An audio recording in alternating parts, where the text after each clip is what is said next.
ये आकाशवाणी दिल्ली है। लीजिए सुनिए माननीय प्रधानमंत्री श्री नरेंद्र मोदी के मन की बात का संस्कृत अनुवाद। मम प्रियाः देशवासिनः नमस्कारः। मन की बात इत्यस्मै कार्यक्रमाय भवतां सर्वेषामपि बहूनि पत्राणि प्राप्तवान्। जनसञ्चारमाध्यमैः नमो ऐप् इति चरिष्णुतन्त्रेण चापि अनेकान् सन्देशान् प्राप्तवान्। एतदर्थं कृतज्ञोऽस्मि। एतस्मिन् कार्यक्रमे अस्माकं प्रयासः भवति यत् परस्परं प्रेरणादायी प्रयासान् चर्चयामः, जनान्दोलनेभ्यः विहित परिवर्तनानां गाथाः सम्पूर्ण देशाय कथयामः। एतस्मिन् एव क्रमे अहम् अद्य भवद्भिः सह देशस्य एतादृशस्य एव जनान्दोलनस्य चर्चां कर्तुम् इच्छामि, यत् देशस्य प्रत्येकं नागरिकस्य जीवने अतिमहत्त्वम् आदधाति। परं ततः पूर्वम् अहम् अद्यतनाभिः सन्ततिभिः 24-25 वा वर्षीयैः नवयुवभिः कञ्चन प्रश्नं प्रष्टुमिच्छामि। अथ च एषः प्रश्नः अत्यन्तं गभीरः अस्ति, तस्मात् मत्प्रश्नविषये अवश्यं चिन्तयन्तु। किं भवन्तः जानन्ति, यदा भवतां पितरौ भवदीये आयुवर्गे आस्तां तदा एकवारं तेषां जीवनाधिकाराः अपि अपहरिताः आसन्। भवन्तः चिन्तयन्तः स्युः कथम् एतत् सम्भाव्यते, एतत् तु असम्भवम् अस्ति। परं मम नवयुवानः सखायः अस्माकं देशे एकदा एतादृशं जातमासीत्। एषः पुरातनः विषयः 75-90-तमवर्षीयः अस्ति। जून मासस्य समयः आसीत् यदा आपत्कालः घोषितः आसीत्। आपत्कालः च प्रवर्तितः आसीत्। तस्मिन् देशस्य नागरिकेभ्यः सर्वाधिकाराः प्रतिस्वीकृताः आसन्। तेषु कश्चन अधिकारः संविधानस्य 21तमानुच्छेदान्तर्गतं सर्वेभ्यः भारतीयेभ्यः जीवनस्य व्यक्तिगतस्वतन्त्रतायाः च अधिकारः अपि आसीत्। तस्मिन् समये भारतस्य लोकतन्त्रं विनष्टं कर्तुं प्रयासः जातः। देशस्य न्यायालयाः, प्रत्येकं संवैधानिकी संस्था, सञ्चारमाध्यमानि सर्वेषु अपि नियन्त्रणं स्थापितमासीत्। स्वीकृतिं विना कस्यचित् मुद्रणस्य अनुमतिः नैवासीत्। अहं स्मरामि यदा विख्यातगायकेन किशोरकुमारेण शासनस्य प्रशंसाकरणम् अस्वीकृतं, तदा तस्योपरि अपि प्रतिबन्धः कृतः। आकाशवाण्यामपि तस्य प्रवेशः अपसारितः। परम् अत्यधिकप्रयासैः सहस्राणां स्वेच्छया निगडनानन्तरं लक्षाधिकेषु जनेषु अत्याचारानन्तरम् अपि भारतजनतायाः लोकतन्त्रे विश्वासः दृढः एव अवर्तत, किञ्चिद् अपि इतस्ततः नाभवत्। वयं भारतीयाः आबहोः कालात् यान् लोकतन्त्र संस्कारान् निर्वहन्तः स्मः, या लोकतान्त्रिकी भावना अस्माकं प्रत्यङ्गं विराजते, अन्ततः तस्याः एव जयः अभवत्। भारतीयैः जनैः लोकतान्त्रिकमार्गेण एव आपत्कालः अपसारितः, पुनश्च लोकतन्त्रस्य स्थापना कृता। अधिनायकवादस्य मानसिकता, वृत्तिः, प्रवृत्तिः वा लोकतान्त्रिकरूपेण पराजिता। एतादृशम् उदाहरणं विश्वे कदाचिद् एव अत्यन्तं कठिनतया प्राप्नुयात्। आपत्काले देशवासिनां संघर्षं प्रत्यक्षं कर्तुं, सहभागं च कर्तुं सौभाग्यम् अहं लोकतन्त्रस्य सैनिकरूपेण प्राप्तवान्।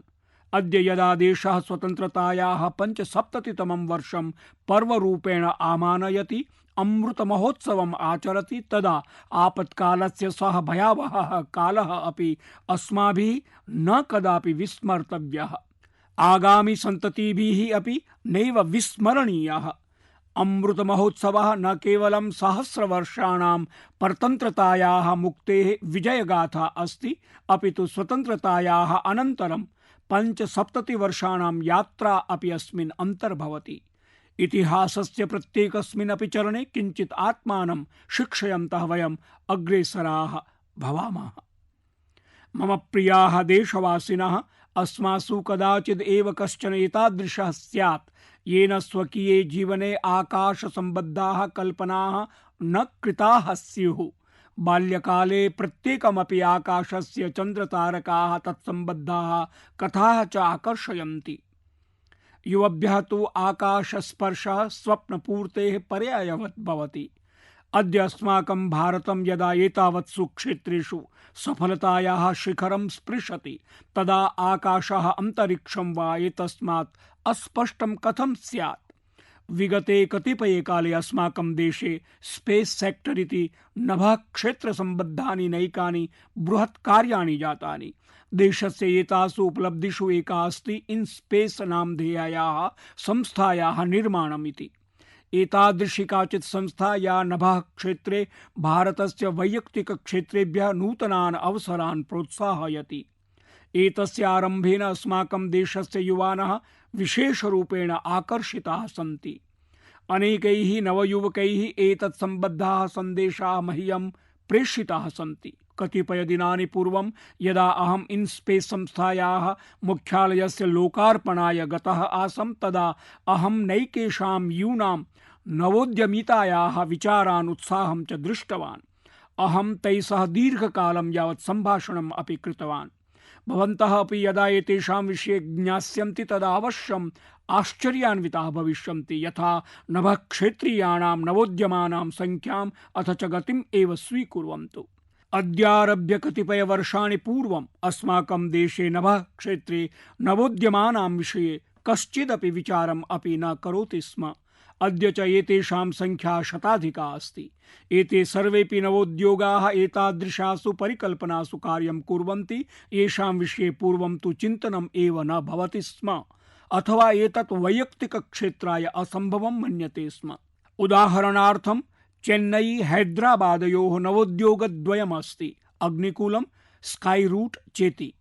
एते नवोद्योगाः एतादृशानि प्रक्षेपकयानानि विकासयन्ति यानि अन्तरिक्षे लघूनि प्लेलोड्स् इति वस्तुखण्डानि नेष्यन्ति। एतेन अन्तरिक्षप्रक्षेपणस्य व्ययः अत्यन्तं न्यूनः भविष्यति इति अनुमीयते। एवमेव हैदराबादस्य एकः इतोपि ध्रुवा स्पेस इत्याख्यः नवोद्योगः उपग्रह स्थापनाय उपग्रहेभ्यः हाई टेक्नोलॉजी सोलर पैनल्स इति उच्च प्रविधि सौर संयंत्रवत् कार्यं करोति। अहम् एकेन इतोपि अंतरिक्ष संबद्धेन दिगंतरा इति नवोद्योगस्य तन्वीर अहमदम् अमिलम्, यः अंतरिक्षस्य अवकरान् चिह्नितान् कर्तुं प्रयासरतः अस्ति। अहं तेभ्यः एकम् आह्वानमपि दत्तवान् यत् ते तादृशे प्रविधौ कार्यं कुर्युः येन अंतरिक्षे विद्यमानस्य अवकरस्य किञ्चन समाधानं भवेत्।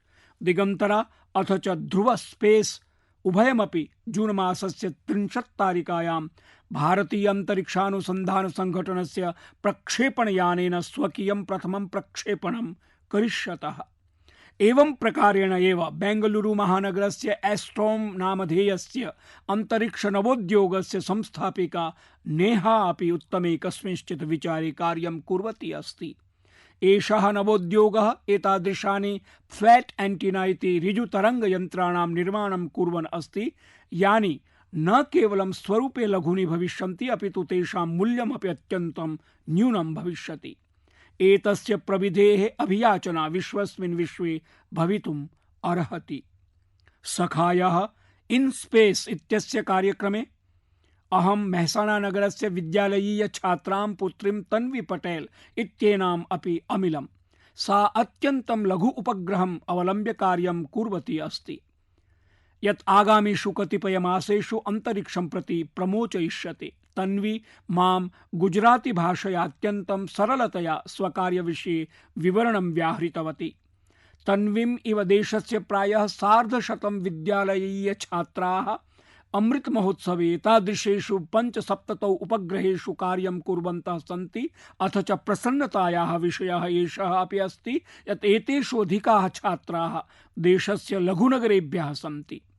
सखायः एते ते एव युवानः सन्ति येषां मनस्सु कतिपयवर्षाणि पूर्वं नभः क्षेत्रस्य बिम्बं कस्यचित् अत्यन्तं गोपनीयकार्यवत् भवति स्म। परं देशेन अन्तरिक्षसम्बद्धेषु क्षेत्रेषु परिष्काराः कृताः। अथ ते एव युवानः अधुना स्वकीयान् उपग्रहान् प्रक्षेपयन्तः सन्ति। यदा देशस्य युवा नभःस्पर्शाय सिद्धः अस्ति तदा कथम् अस्माकं देशः पृष्ठतः भवितुम् अर्हति। मम प्रियाः देशवासिनः, मन की बात कार्यक्रमे अधुना एकः एतादृशः विषयः यं श्रुत्वा भवतां मनांसि अपि प्रफुल्लितानि भविष्यन्ति, अथ च भवन्तः प्रेरणामपि प्राप्स्यन्ति। विगतेषु दिनेषु अस्माकं ओलंपिक स्वर्णपदक विजेता नीरज चोपड़ा पुनः प्रधानवार्तासु अग्रगण्यः अवर्तत। ओलंपिक क्रीडानन्तरम् अपि सः अनुदिनं सफलतायाः नित्यनूतनानि कीर्तिमानानि स्थापयन् अस्ति। फिनलैंड देशे नीरजः पावो नूर्मी क्रीडासु रजतपदकं जितवान्। न एतावदेव, तेन कुन्तकक्षेप क्रीडायां स्वनिर्मितं कीर्तिमानमपि अतिक्रान्तम्। क्वोर्टेन् क्रीडासु नीरज महोदयेन पुनरेकवारं स्वर्णपदकं विजित्य देशस्य गौरवं वर्धितम्। एतत् स्वर्णपदकं तेन तादृश्यामवस्थायां जितं यदा तत्रत्य वातावरणम् अत्यन्तम् असमीचीनम् आसीत्। एतादृशी दृढेच्छाशक्तिः अद्यतन यूनां परिचायिका अस्ति। नवोद्योगाद् आरभ्य क्रीडा जगत् पर्यन्तं भारतस्य युवा नूतनानि कीर्तिमानानि निर्माति। अनतिचिरम् एव आयोजिते खेलो इंडिया युवक क्रीडासु अपि अस्माकं क्रीडकैः अनेकानि कीर्तिमानानि विरचितानि। भवन्तः ज्ञात्वा हर्षम् अनुभविष्यन्ति यत् एतासु क्रीडासु केवलं 12 कीर्तिमानानि अतिक्रान्तानि। न एतावदेव, 11 कीर्तिमानानि महिला क्रीडिकाभिः अर्जितानि सन्ति। मणिपुरस्य एम मार्टिना देवी भारोत्तोलने 8 कीर्तिमानानि निर्मातवती। एवमेव संजना, सोनाक्षी, भावना चापि विभिन्नानि कीर्तिमानानि रचितवत्याः। स्वपरिश्रमेण एतैः क्रीडकैः संसूचितं यदागामी काले अन्ताराष्ट्रिय क्रीडासु भारतस्य गौरवं कियत् वर्धिष्यते इति। अहम् एतान् सर्व क्रीडकान् वर्धापयामि, भविष्याय च शुभकामनाः अपि प्रकटयामि। सखायः, खेलो इंडिया युवक क्रीडासु कश्चन इतोपि प्रमुखः विषयः अस्ति। ऐषमः अपि नैकाः एतादृश्यः प्रतिभाः समक्षम् आगताः याः अत्यन्तं साधारण परिवारेभ्यः सन्ति। एतैः क्रीडकैः स्वीयजीवने अत्यन्तं संघर्षः आचरितः, अथ चैतस्मिन् सफलतायाः शिखरं प्राप्तवन्तः। एतेषां सफलतायाम् एतेषां परिवारस्य मातापितॄणामपि महती भूमिका अस्ति। 70 किलोमीटर मितायां द्विचक्रिका चालन क्रीडायां स्वर्णपदक विजेतुः श्रीनगरस्य आदिल अल्ताफस्य पिता सीवनकार्यं करोति। परं तेन स्वपुत्राणां स्वप्नपूर्तये कथञ्चित् अपि अवसरः न त्यक्तः। अद्य आदिलेन स्वपितुः सम्पूर्णस्य जम्मूकश्मीरस्य च शिरः ऊर्ध्वं कृतम्। भारोत्तोलनवर्गे स्वर्णपदक विजेतुः चेन्नई नगरस्य एल धनुष इत्याख्यस्य पिता अपि साधारणः काष्ठकारः अस्ति। सांगली स्थानस्य पुत्री काजोल सरगारः तस्याः पिता चायं विक्रीणाति। काजोलः स्वपितुः कार्ये सहयोगमपि करोति स्म, अथ च भारोत्तोलनस्य अभ्यासमपि करोति स्म। तदीयः तत्परिवारस्य च एषः परिश्रमः सफलीभूतः। काजोलः भारोत्तोलने अत्यन्तं प्रशंसावचांसि वर्धापनानि च प्राप्नोत्। तथैव एतेन प्रकारेण अद्भुतं कार्यं रोहतक नगरस्य तनुः अपि अकरोत्। तनोः पिता राजबीर सिंहः रोहतकस्य कस्मिंश्चित् विद्यालये लोकयानचालकः अस्ति। तनुः मल्लक्रीडायां स्वर्णपदकं विजित्य स्वकीयं, स्वपरिवारस्य, स्वपितुः च स्वप्नं सत्यं कृतवती। सखायः, क्रीडा जगति अधुना भारतीय क्रीडकानां प्रभावः तु वर्धमानः अस्ति। युगपदेव भारतीय क्रीडकानां ख्यातिः निर्मिता अस्ति। यथा हि एतासु खेलो इंडिया युवक क्रीडासु ओलंपिक क्रीडासु सम्मिलित स्पर्धानाम् अपेक्षया इतर 5 स्वदेशीय क्रीडाः अपि सम्मिलिताः आसन्। एताः च क्रीडाः सन्ति गतका, थांगता, योगासनं, कलरीपायट्टु, मल्लखम्बचेति। सखायः, भारते एकस्याः एतादृशक्रीडायाः अन्ताराष्ट्रिय स्पर्धा आयोजयिष्यते यस्याः जन्मवर्षेभ्यः पूर्वम् अस्माकं देशे एव अभवत्। एतत् आयोजनम् अस्ति जुलाई मासस्य 28 दिनाङ्के आरप्स्यमाणायाः शतरंज इति चतुरङ्गक्रीडायाः। ऐषमः चतुरङ्गस्पर्धायाम् 80,000 देशाः सहभागं करिष्यन्ति।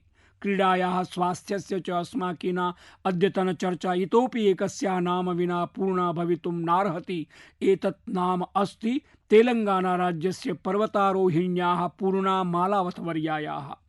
पूर्णा 7 समिट्स चैलेंज इति समाह्वानं पूर्णं कृत्वा सफलतायाः इतोपि एकं ध्वजोत्तोलनं कृतवती।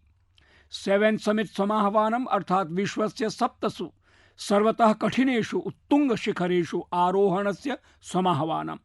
पूर्णा स्वकीयेन साहसेन उत्तरामेरिका देशस्य माउंट देनाली इति सर्वतः उन्नतशिखरम् आरुह्य देशं गौरवान्वितं कृतवती।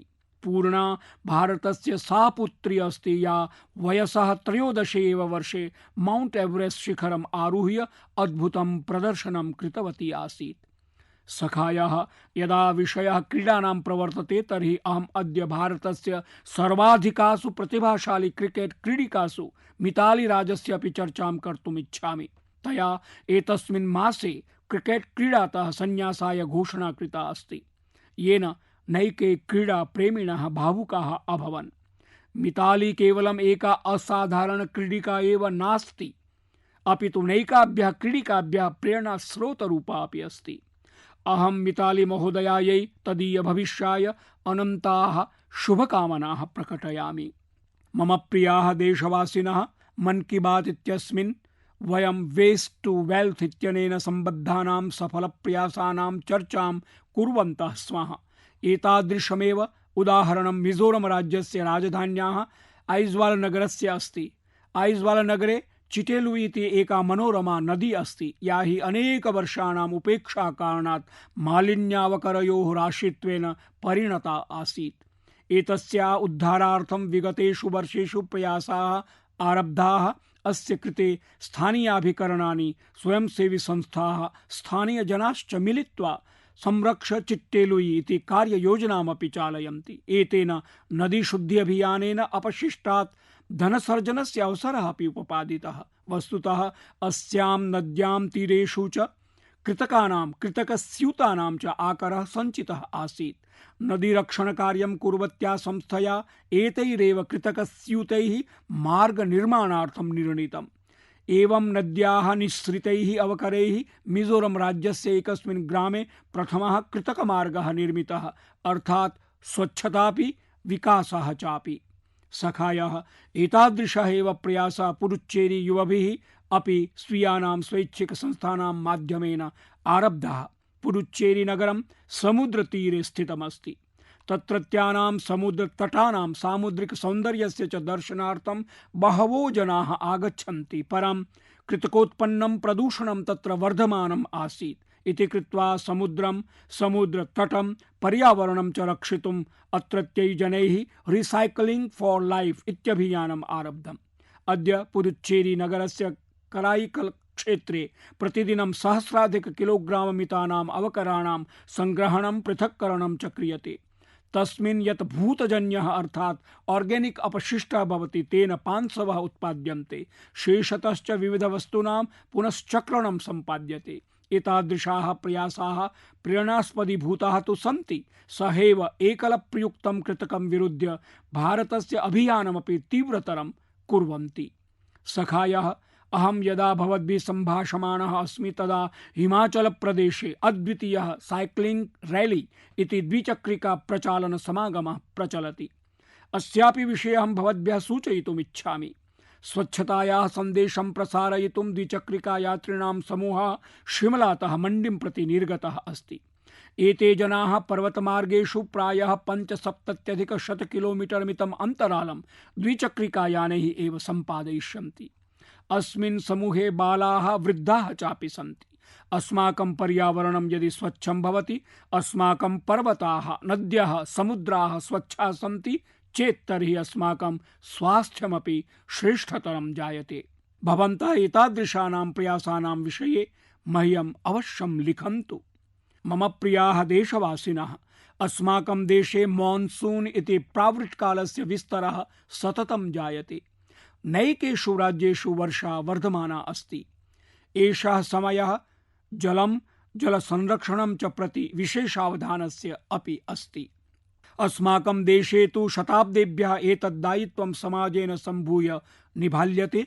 भवद्भिः स्मृतं भवेत् यत् मन की बात इत्यस्मिन् अस्माभिः एकदा सोपानकूपानां परम्परा विषये चर्चा विहिता आसीत्। सोपानकूपाः बृहदाकाराः भवन्ति, येषु सोपानैः अवतरणं क्रियते। राजस्थानस्य उदयपुरे शताधिकवर्षीयः एकः सोपानकूपः सुल्तान की बावड़ी इत्यस्ति। अस्य निर्माणं राव सुल्तान सिंहेन कारितं, परम् अनेकवर्षाणाम् उपेक्षया शनैः शनैः एतत् स्थानं निर्जनं सञ्जातम्, अवकराणां मालिन्यस्य च राशित्वेन परिणतम्। एकदा केचन युवानः भ्रमन्तः एनां सोपानवापिं प्राप्तवन्तः। एतस्याः दशां चावेक्ष्य अतीव दुःखिताः जाताः। तैः युवभिः तत्क्षणं सुल्तान सोपानकूपस्य परिदृश्यं भागधेयं च परिवर्तयितुं सङ्कल्पितम्। स्वीयाभियानस्य नामकरणं तैः सुल्तान से सुरतान इति निर्धारितम्। भवन्तः चिन्तयिष्यन्ति यद् एतत् सुरतान इति किमस्ति। वस्तुतः एते युवानः स्वीयप्रयासैः न केवलं सोपानकूपस्य कायाकल्पं कृतवन्तः, अपि तु एनं सङ्गीतेन सम्बद्धं चापि कृतवन्तः। सुल्तान सोपानकूपस्य परिमार्जनं परिष्करणं च कृत्वा तत्र गीतसङ्गीतस्य कार्यक्रमः भवति। एतत् परिवर्तनस्य चर्चा सर्वत्र भवति, येन विदेशेभ्यः अपि जनाः एनं द्रष्टुम् आगच्छन्ति। अस्य सफलप्रयासस्य विशिष्टतमं तथ्यमस्ति यदस्य सञ्चालकाः सर्वेपि युवानः चार्टर्ड अकाउण्टेण्ट् उपाधिधारकाः सन्ति। संयोगवशात् कतिपयदिनानन्तरं जुलाई मासस्य प्रथमदिने चार्टर्ड अकाउण्टेण्ट् दिवसः आपतति। अहं देशस्य सर्वेभ्यः सीए जनेभ्यः अग्रिमम् अभिनन्दनं व्याहरामि। वयं स्वीयजलस्रोतांसि संगीतादिभिः सामाजिककार्यक्रमैश्च संयोज्यतानि प्रति प्रतिबोधभावं समुत्पादयितुं शक्नुमः। जलसंरक्षणं तु वस्तुतः जीवनसंरक्षणम्। भवन्तः दृष्टवन्तः स्युः यद् अद्यत्वे नैकाः नदीमहोत्सवाः आयोज्यन्ते। भवतां नगरेषु यानि कानिचन जलस्रोतांसि सन्ति तत्र किमपि आयोजनम् अवश्यं सम्पादयन्तु। मम प्रियाः देशवासिनः, अस्माकम् उपनिषदाम् अन्यतमः जीवनमन्त्रः अस्ति चरैवेति चरैवेति चरैवेति इति। भवद्भिः अपि एषः मन्त्रः अवश्यं श्रुतः स्यात्। अस्य भावः सततगमनं सक्रियत्वं च अस्ति। अयं मन्त्रः अस्माकं देशे लोकप्रियः अस्ति, यतो हि सततगमनं गतिशीलत्वं च अस्माकं स्वभावस्य अङ्गभूतम्। राष्ट्रत्वेन वयं वर्षसहस्राणां विकासयात्रां कुर्वन्तः अत्र प्राप्ताः स्मः। समाजरूपेण वयं सदैव नूतनविचारान् नवपरिवर्तनं च स्वीकुर्वन्तः अग्रेसरणं सम्पादितवन्तः। एतत् पृष्ठभूमौ अस्माकं सांस्कृतिकगतिशीलतायाः यात्राणां च बहु योगदानम् अस्ति। अनेनैव हेतुना तु अस्माकं ऋषिमुनयः तीर्थयात्रासदृशीनि धार्मिकदायित्वपूर्णानि कार्याणि अस्मभ्यं दत्तवन्तः। विविधासु तीर्थयात्रासु तु वयं सर्वे एव गच्छामः। भवद्भिः दृष्टं स्यात् यत् साम्प्रतं चतुर्धामयात्रायै बहुसङ्ख्यासु श्रद्धालवः समागच्छन्ति। अस्माकं देशे विविधसमयेषु विभिन्नाः देवयात्राः अपि आयोज्यन्ते। देवयात्रा अर्थात् न केवलं श्रद्धालवः भक्ताः अपि तु पूज्याः भगवन्तः अपि यात्रायै निस्सरन्ति। कतिपयदिनेषु जुलाई मासस्य प्रथमदिने भगवतो जगन्नाथस्य प्रसिद्धयात्रा आरब्धा। ओडिशाराज्ये आयोज्यमानया पुरीयात्रया तु प्रत्येकं देशवासी परिचितः अस्ति। जनाः अस्मिन्नवसरे पुरीयात्रायाः सौभाग्यं काङ्क्षन्ते। अन्येषु राज्येषु अपि जगन्नाथयात्रा महता समुत्साहेन आयोज्यते। भगवतः जगन्नाथस्य यात्रा आषाढमासस्य द्वितीयदिवसात् आरभते। अस्माकं ग्रन्थेषु आषाढस्य द्वितीयदिवसे रथयात्रा एवं संस्कृतश्लोकेषु वर्णनं प्राप्यते। गुजरातस्य अहमदाबादे अपि प्रतिवर्षम् आषाढद्वितीयातः रथयात्रा आयोज्यते। यदा अहं गुजराते आसं तदा प्रतिवर्षम् अस्यां यात्रायां सेवायाः सौभाग्यम् अधिगम्यते स्म। आषाढ़ी बीज इति नाम्ना प्रसिद्धायाम् आषाढद्वितीयायां कच्छप्रदेशे नूतनवर्षस्य आरम्भः भवति। एतेनाहं स्वीयसमस्तेभ्यः कच्छस्थेभ्यः भगिनीबन्धुभ्यः नववर्षस्य हार्दिकशुभकामनाः व्याहरामि। मम कृते अयं दिवसः अति विशेषः अस्ति। अहं स्मरामि यत् आषाढद्वितीयातः एकदिवसपूर्वम् अर्थात् आषाढस्य प्रथमतिथौ अस्माभिः गुजरातराज्ये संस्कृतमहोत्सवस्य आरम्भः कृतः आसीत्, यस्मिन् संस्कृतभाषायां गीतसङ्गीतसांस्कृतिककार्यक्रमाणाम् आयोजनं क्रियते। अस्य आयोजनस्य नाम आषाढस्य प्रथमदिवसे इत्यस्ति। अस्य उत्सवस्य विशेष नामकरणस्य कारणम् अस्ति।